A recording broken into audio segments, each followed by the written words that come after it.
Well, hello, everybody, and welcome to our very special live NFL draft edition of the Tailgate. And boy, if you're tired, as I am, of 1,000 mock drafts and tidbits and rumors and, quite frankly, a lot of lies, well, we're going to get some more of that for you. We're going to sort through all the nonsense, too. I'm Ralph Vacchiano, and I'm here with an all-star cast. We've got Leger Douzable, our SNY Jets and NFL analyst. We got Connor Rogers from Bleacher Report, and we got Danny Heifetz from the Ringer and Spotify. I almost got those backwards there.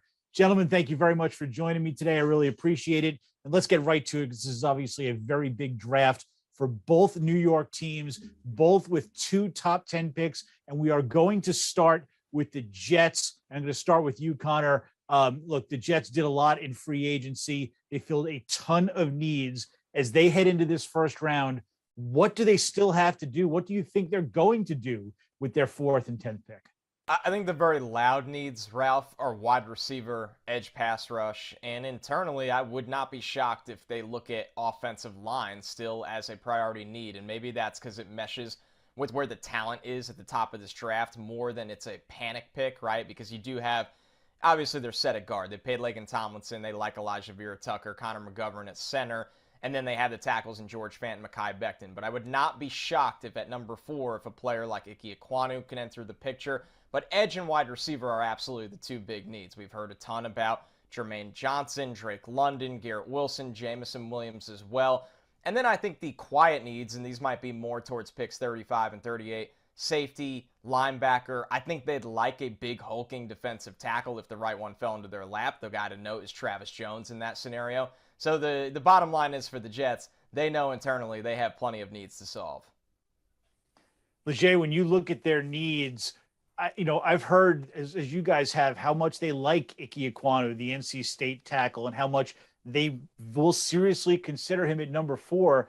But how do you do that over other needs? I don't look at their offensive line. Unless you're going to tell me they're going to move George Fant or Mekhi Becton, I don't see how he has a starting job. How do you take a player like that at number 4 over an edge rusher or a corner or receiver? Yeah, Ralph, I would just say this. Being at the number 4 spot is a tricky situation, right? When you're at the number 1 or 2 spot, you're going to get any player you want in the draft. And, once you pick from 7 to 10, the foundation for the draft board has been laid out for you. So you kind of know where to go from there. From picks 4 to 6, man, you're in a free fall because you don't know what's going to happen, especially in this draft. I can't remember the last time in the draft where it was so undecided who was going to go 1, 2, or 3. So if you're the Jets, right, and you're Joe D, and every team has a draft board, Ike Ekwonu is your number 1 overall player. Well, you talk about getting great value at the number 4 spot and getting them. Now, I know that's not the sexy pick, and it's not the biggest need or major need on this team. But if Joe D feels he's the best player in this draft, then he might run that card up himself. We know how Joe D is wired, right? He likes to build things through the trenches, and that's offense and defensive line. To Connor's point, they need help at the receiver position. They need another edge rush because with Robert Saleh's defense, it's predicated off the defensive line creating havoc. But I just think in this draft, there's no surefire all-stars or superstars. A lot of good depth in this draft. There's going to be a lot of high-caliber starters in this draft. But I think Joe D looks at it as a whole and says, Ike Ekwonu is my number 1 player, and I can get him at 4. I mean, that's great value. I got to turn that card in. The value is great, but where do you play him? I mean, assuming, again, don't you have to then turn around and move Becton or Fant? Yeah, and I think me and Connor have talked about this at length. Like, if you take Ike Ekwonu at pick number 4, he's going to start at right tackle, right? And then George Fant and Mekhi Becton are going to battle it out. Now, it's a sticky situation because at times last year, George Fant played at a Pro Bowl caliber type offensive tackle. And then Mekhi Becton has the major upside, and you just took him 2 years ago as a top 10 pick. But I mean, this is the draft. This is what happened, right? You have to get better players on your team. That way you can have success. And if he feels like Ike Ekwonu potentially is an upgrade at the offensive line position, and that also he's the best player in the draft, ultimately they're going to have a trade chip. Now, will it be George Fant going into the last year of his deal? I believe he turns 31 next year. Or do you trade a guy that you took in the top 10 just 2 years ago in Mekhi Becton? It's a tricky situation. But again, I would just tell everybody that, there's no surefire all-stars in this draft. So, taking somebody just for need at the number 4 spot, if he's not worthy of that pick, it doesn't make a lot of sense. I completely agree. I mean, I think that it's kind of ridiculous. I mean, not to be blunt, but I mean, who cares that George Fant's there? He's 30 years old. He's in the last year of his contract. Are they going to, if you have $100 bill lying on the ground and you're like, well, I don't have any room, we get rid of the $10 bill. Who cares? So I think that if that's how they feel, you bring in, if Ike Ekwonu is the number one player on their board, you bring him in and then you figure it out. If Mekhi Becton, who knows what his situation is this year, that's great insurance policy. If the worst case we're talking here is you have to trade George Fant during the draft, that's a great problem. I think for me, my gut here is that, I mean, look, this is a team that took Zach Wilson last year. Then they brought in Elijah Vera Tucker. And now they're going to go offense again. This defense gave up the most points, gave up the most yards, gave up the most first downs last year. Robert Saleh was brought in as a defensive coordinator. He came from San Francisco where they had 5 first-round picks in the defensive line. Saleh, I feel like this is a place to grab a pass rusher. I would be stunned if they didn't grab one in the top 10. I think that Carl Lawson, who's a Jet, but hasn't really been a Jet yet, combining him and pairing him with whoever is available at 4 and 10, we could talk about that. I think that makes the most sense to me. It makes more sense for a cornerback. And then look, if they could get a tackle and a defensive end, that'd be great. But I think those are the 2 positions they really need. And before you go on, Ralph, just to speak on what Danny talked about, trust me, I've talked to Robert Saleh at length, and trust me, he wants a pass rusher at one of those 2 top 10 picks. If you look at what he had in San Francisco, the year that they signed D Ford to an extension, same thing with Carl Lawson. He got hurt, right? The next year they got Nick Bosa, and they were able to bring D Ford along slowly. He was their third down specialist, and he was able to sublet Nick Bosa when he needed a breather. So Carl Lawson, depending on how the Achilles is, right? You got John Franklin Myers, and I know everybody has been saying, why don't we just kick him inside? No, he's the big end in this defense, right? That the Jets defense struggled against the run last year, but it would have been even worse if John Franklin Myers played inside because he was the only end on the team that could really set a vertical edge last year. So he'll come out and he'll be your base end, your big end. Then you'll have Carl Lawson or your first round pick start at the other side, and then those 3 guys will rotate, and then you'll be able to kick John Franklin Myers inside on 3rd down where he's comfortable rushing against guards, really using that athleticism and putting guards in a blender. I just think Robert Saleh likes to, implore 7 to 8 rushers. And if he can get a top rusher with one of those top 10 picks, he'll be, probably the happiest coach on earth. It's an interesting value question up there. And I think you're right that he wants that top tier pass rusher if he can get him. But even at the 4th pick, he's looking at probably the 3rd best pass rusher in this draft, which is, it's weird. You take a 3rd guy at one position, 4th overall. I wonder if he can't get better value later. Connor, is there better value with the 10th pick, or could he even find a top pass rusher in round 2? Yeah, I don't think it's crazy, Ralph. One of the problems with the draft, and I understand it, I think fans and teams do this too. They get very attached to the players that they've heard about for so long at the top of the draft. And a lot of people are missing the fact that, if you get Jermaine Johnson at 10, which is no given, that's, Jermaine Johnson getting past the Giants, the Falcons, Seattle, that's tough. But if you get Jermaine Johnson at 10, that's a dynamite pick. But the draft just doesn't end right there. You're sitting there at 35 and 38. You can easily go back up if you need to. I look at Arnold Ebiketie, Boye Mafe. There are good tier 2 pass rushers in this draft that, are they going to come in and be a superstar across from Carl Lawson and next to Quinn Williams? Maybe not, but can they be productive enough? And let's not forget, Robert Saleh, he absolutely needs more pieces for this defense. But if you're hired as a defensive guy, you're supposed to get the most out of players as well. And they have spent some money on the defense in free agency. They have a lot of picks in this draft that they're going to add more to it. It's not the end of the world if the Jets don't get a pass rusher at 4 or 10 because of what they can do, the maneuverability from 35 or 38. But at the end of the day, I think the value outcome that outmatches all, and I know Leger would be happier than anybody on this planet, is Jermaine Johnson with the 10th overall pick. Yeah, 100%. If he falls to the number 10 pick, I think Robert Saleh is running to turn that card in himself. He doesn't care what Joe D says because that is the pass rusher he's wanted the last couple of years. And again, just comparing what San Francisco had, I think he wants to really build it up front. I mean, this defense is predicated off of the front four creating, havoc, not only in the pass rush game, but in the run game. So Jermaine Johnson, and me and Connor have talked about this a lot, that he's the best edge defender against the run in this draft, and it's not even close. So the Jets really struggled in the run game, and to me, Jermaine Johnson has one of the highest upsides because he literally just learned how to pass rush this last year. His transition from junior college to Georgia to Florida State, from Florida State to the Senior Bowl, his ascension in pass rushing has been ridiculous. He literally put on a pass rush showcase at the Senior Bowl. So I think he has major upside there. But in the run game, right, he's dominant at times in the run game, and that's something the Jets could really use. And I know that Robert Saleh would, again, if he happened to follow the 10, me and Connor don't think he'll make it there. But if he does, I don't think he cares what Joe T says. He's going to run that card in himself.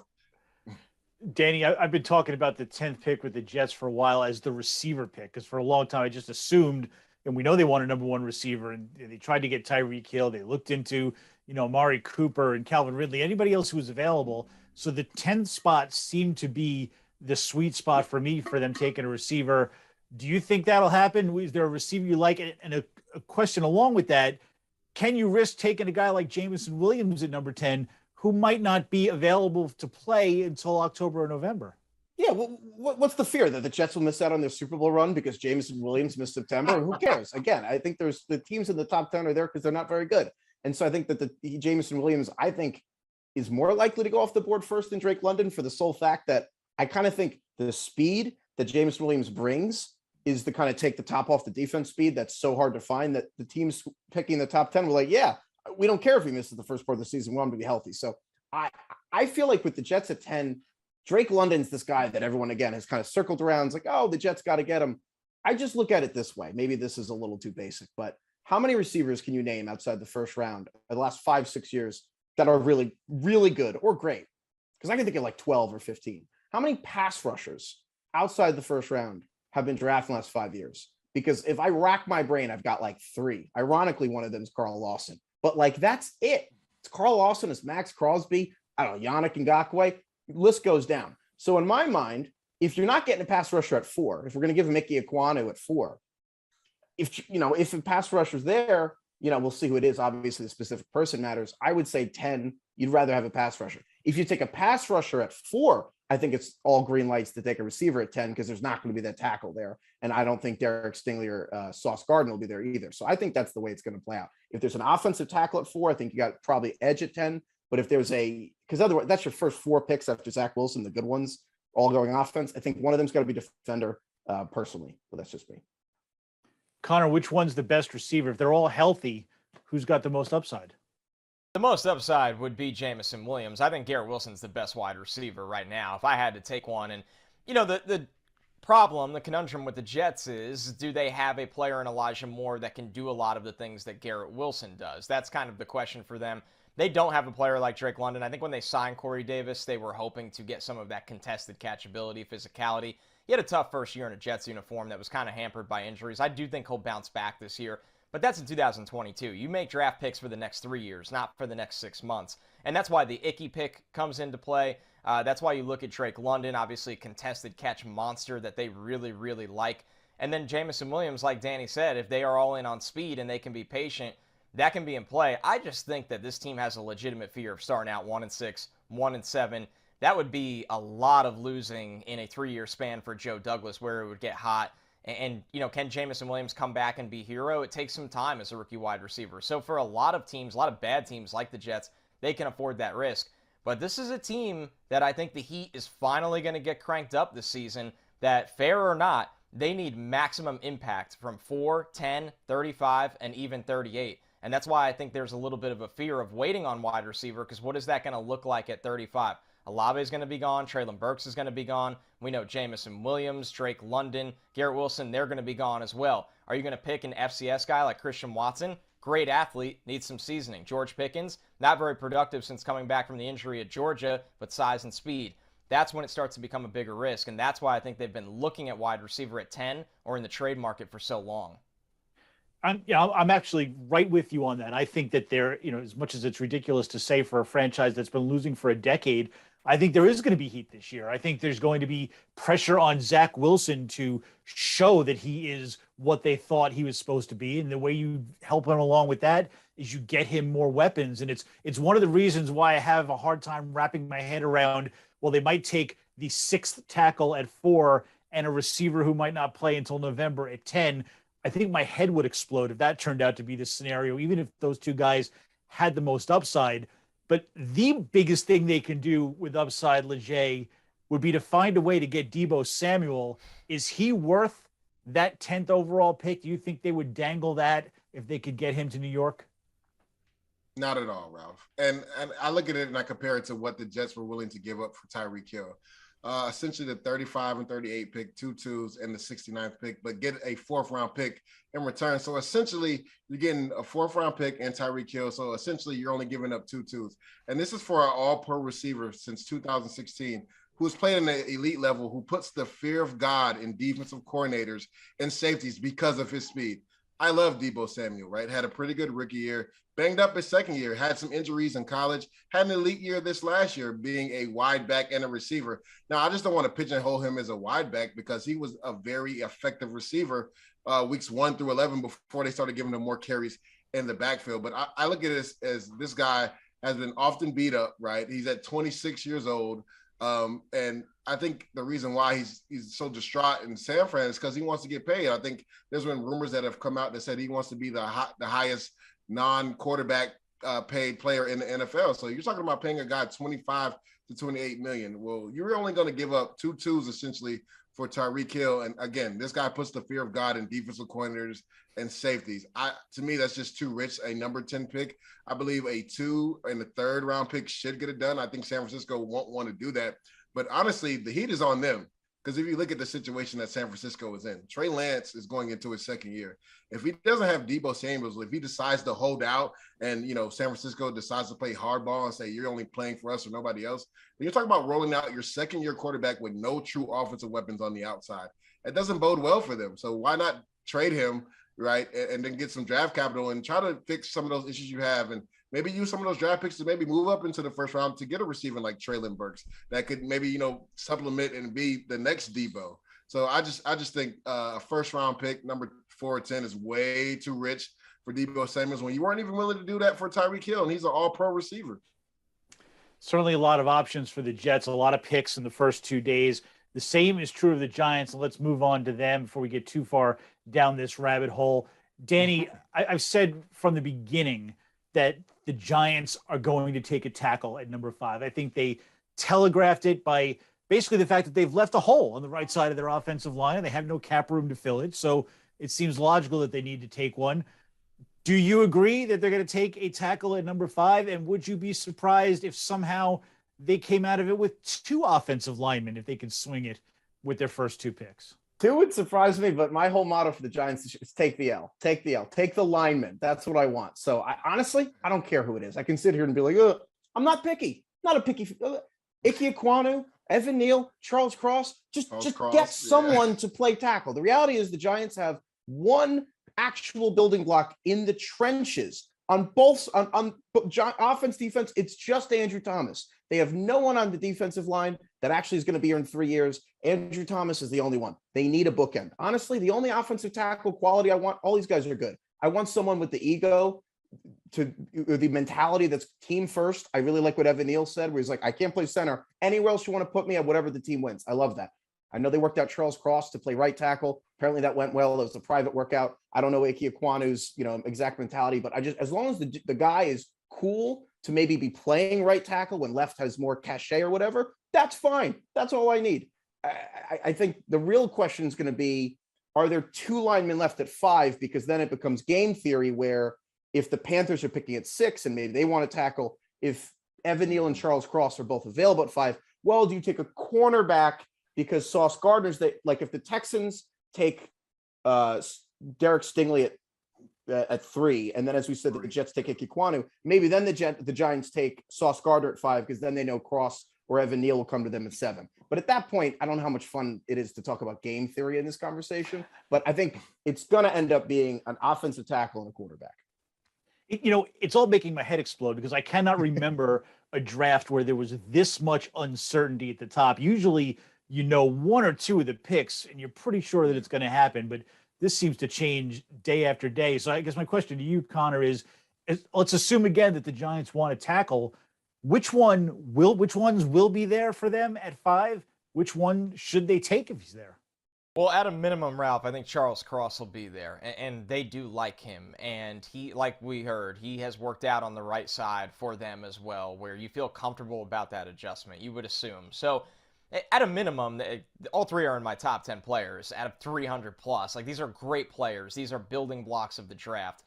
You walk out of the draft with Charles Cross. If that's your consolation, you're in really, really good shape. The only guy I'll tell you that I can't see him being there, almost at maybe 5% at best chance, is Ike Ekwonu, because it would just be shocking if he made it by not only the Houston Texans, but then the New York Jets. So that one seems a little less likely. So I would put it at, around a 50% chance Evan Neal is there, who they would take over Charles Cross. And then if your consolation is Cross, you're fine. Now, you do like Evan Neal a little more because he started at right tackle for Alabama in 2020. You've seen it. It's all there. I talked to an offensive line coach last week who actually likes his long-term fit at right tackle anyway, not at left tackle. So him shifting back to the right side of the offensive line, and that's because, he's a skyscraper. He doesn't have the light feet that are typical for a guy that might be 6'3", 6'4". He's 6'7", and he doesn't have bad feet. He just doesn't have those light feather feet. So I think if they walk out of this with Evan Neal on the right side, that's a guy you feel good about for at least 8 years. And it makes sense when you look at how their offensive line is currently set up. Right tackle is the big hole. Leger, which of the tackles do you think is the right guy for them?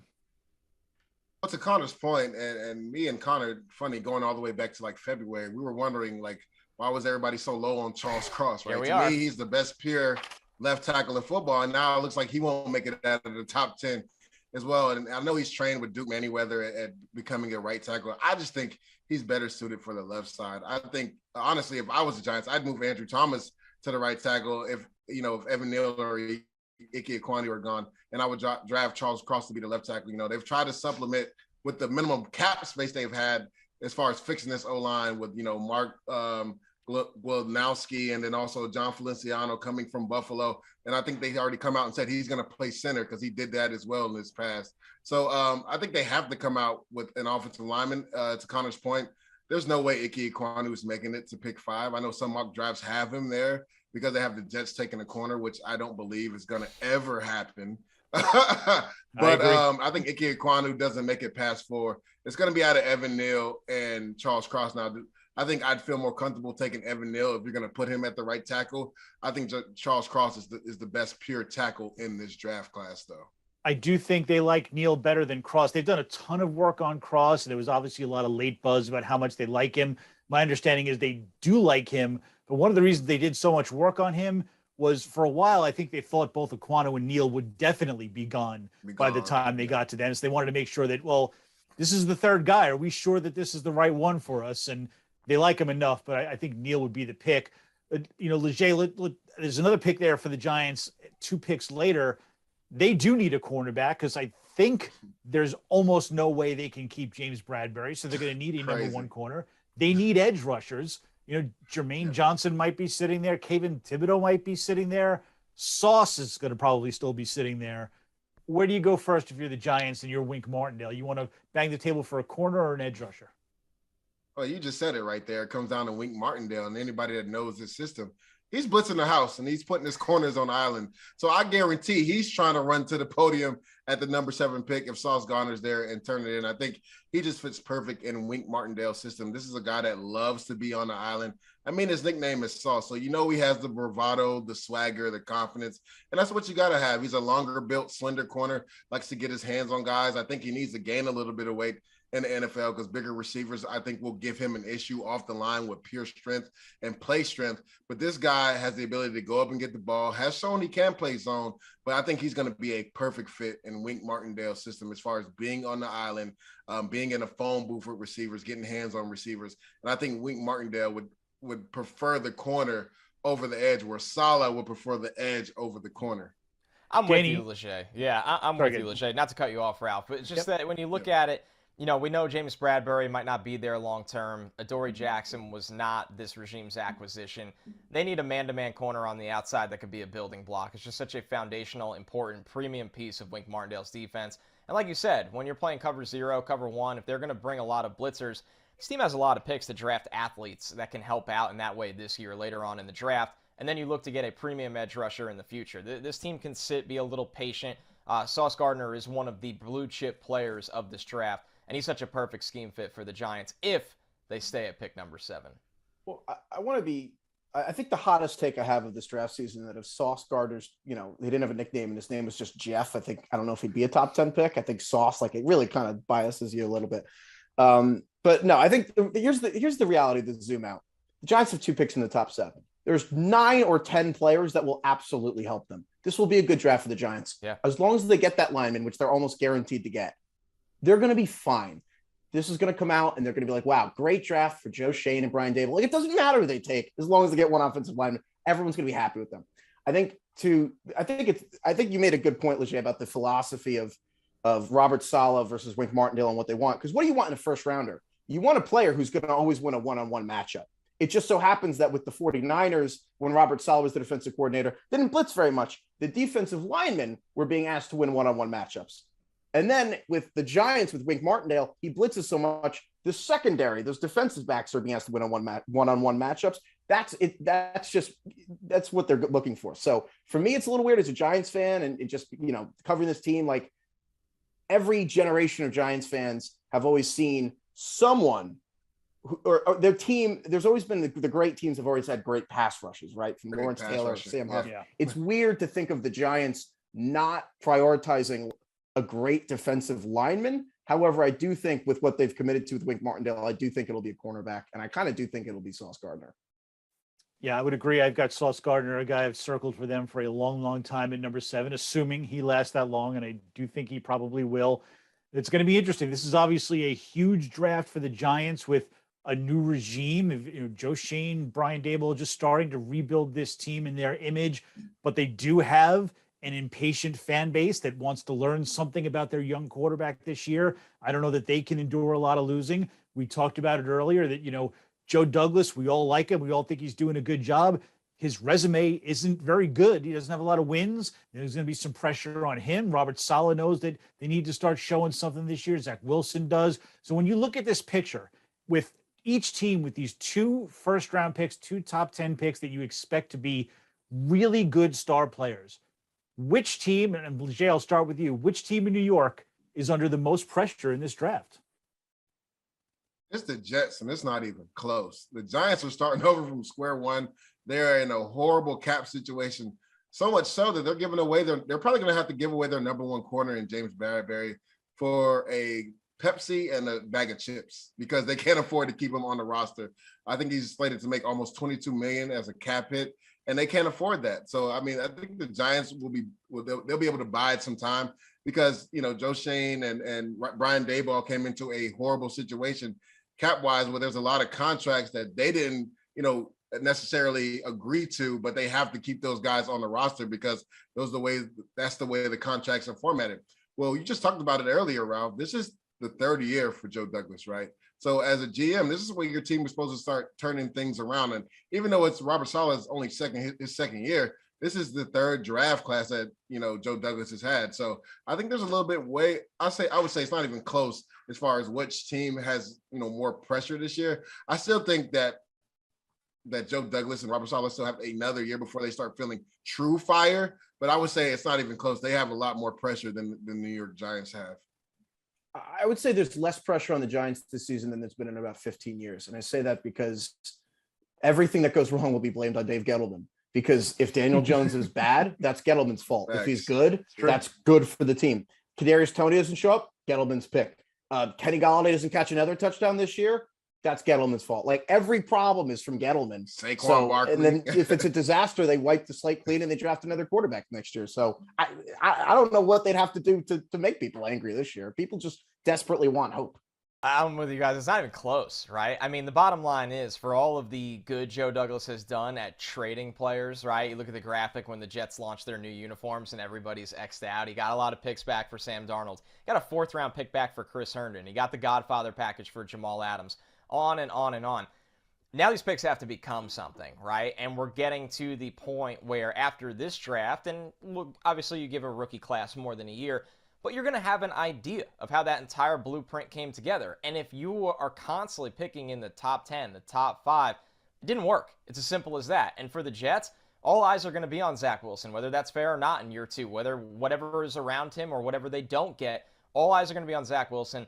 That ties back to Joe Douglas because this is his quarterback. And like Danny said, Daniel Jones is not Joe Shane's quarterback. If he hits, then he is. If he's not, they get a chance at their own guy. This is how the NFL works. You get one shot, usually, unless you're Steve Keim, who's Teflon, at your quarterback. And if you miss, then you're fired. If you get it right, you're extended and you make even more money. And for Joe Douglas, this is going to be crunch time to see if his quarterback is the guy. While the Giants, let's be real, the casual fan could draft for them in the first round this year. You take the best tackle at 5, and then you trade 7 or take Sauce Gardner or Jermaine Johnson at 7. It's their draft and that's great for the Giants. It's cut and dried. They're going to walk out with 2 foundational pieces, and they're going to be better, but it's going to take a little while. Well, regardless of pressure, I think one thing is clear: with 2 first-round picks for each team, 2 top 10 picks, and 5 picks each in the first 2 days, it could be a game-changing draft for these teams. It really could reshape the futures of their franchise, and hopefully after this really just miserable decade, it will start them both on a winning trajectory, so we have more fun and interesting things to talk about. Meanwhile, all of this has been great. You guys have completely made me rethink my mock draft, which was due about an hour ago. I got to go now and rip it up. It'll be posted on SNY.TV a little later on. I've got a lot to rethink between now and then. I also want to remind everybody that this Thursday, which also happens to be the first round of the draft, on SNY TV, the regular TV, we have our Jets Nation Draft Day special. We'll actually be back at midnight to recap the first round. And on Saturday, we're doing 2 live tailgates, one for the Jets at 4 p.m. to recap their draft, one at 5 p.m. for the Giants to recap their draft. Possibly on Sunday, I'm going to get some sleep, although I think we may have another Jets show on TV then. So a lot going on. And I know you guys are really busy as well. So thank you very, very much for joining me and helping make some sense of this. And everybody else, thank you so much for watching. I'm Ralph Vacchiano with Leger Douzable.